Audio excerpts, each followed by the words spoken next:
Lego and Minecraft, the perfect translation from the digital world to the physical world.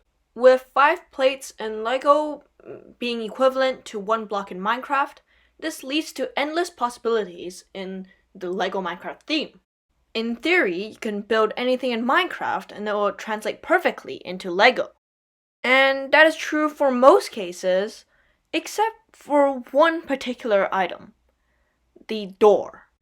In Minecraft, a door is 2 blocks tall and 1 block wide. But in Lego, a door is 3.5 blocks tall and 2 blocks wide. Now, you may be asking, well, why does this specifically matter? A bed in Lego is 3x1 instead of 2x1, or an item frame is 2x2 instead of 1x1.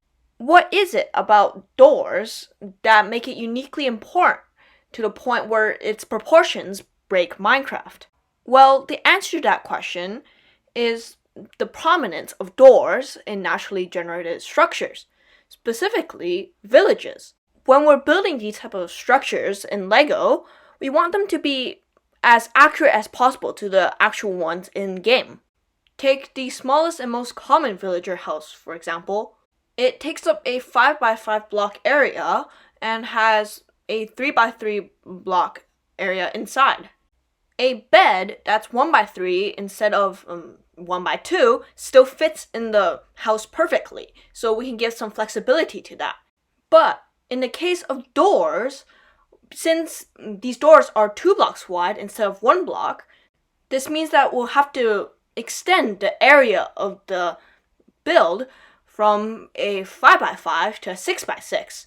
And this also means that the pyramid roof on top will also need to be increased in size and also height, which completely destroys the whole size and accuracy of this building already. Finally, in order to keep the accuracy of how there's one glass pane in the back of the building, we'll just have to break the laws of Minecraft and add in 2 vertical slabs, which don't exist at all. This is exactly what LS Motion did in his build of a Minecraft village house. Now, do you see how even the most simple and most basic house can be ruined and be distorted just by a simple door? It might be impossible to achieve 100% accuracy using these doors, which is why we should look at Cheesy Studios. He has taken a different approach, let's just say, as in his journey to achieve a 100% accurate Lego Minecraft display, he has decided to just throw out doors completely and just have wide open houses that anyone can get into, but still keeping the completely accurate sizes of the houses themselves. Now, seeing all this trouble that has been caused just from using doors in these Minecraft builds, one must wonder, why are these doors created like this in the first place? And of course, the answer comes down to the minifigures themselves. These minifigures are essentially 2.5 blocks tall and 2 blocks wide, which is very far off from the 2 blocks tall and 1 block wide players in game. It is because of these reasons why doors have to be taller and wider and why beds have to be longer, along with a multitude of other things. And this begs another important question. Are Lego and Minecraft actually compatible? Because if the life of the game comes from the figures and mobs, then they won't be compatible because every single villager, zombie, or skeleton are all inaccurate because they're all based on the same molds of minifigures, which are already too tall and wide for the actual game.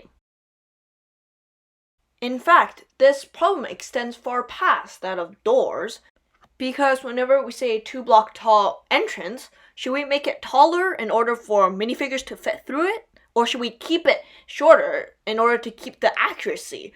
Structures such as witch huts and desert temples, it wouldn't make sense if a player can't go through it, but then again, is it worth distorting the whole structure and sacrificing accuracy in order to just benefit the players themselves? An example that's been shown by LEGO already is in the case of the Polar Igloo. In-game, it's just a 2-block tall by 1-block wide hole, but LEGO decided to make it a 2.5-block tall by 2-block wide hole. Consequently, they had to only have half blocks on the side as support in order to compensate for the larger hole. The struggle between accuracy and functionality will always persist, and doors are just the most apparent and important form of that struggle. And I've realized that agonizing over this decision when making my own structures is just a waste of time, and maybe we should just leave it up to LEGO themselves to make their own inaccurate but functional world of LEGO Minecraft. But most importantly, like and subscribe, and I'll see you next time. Bye.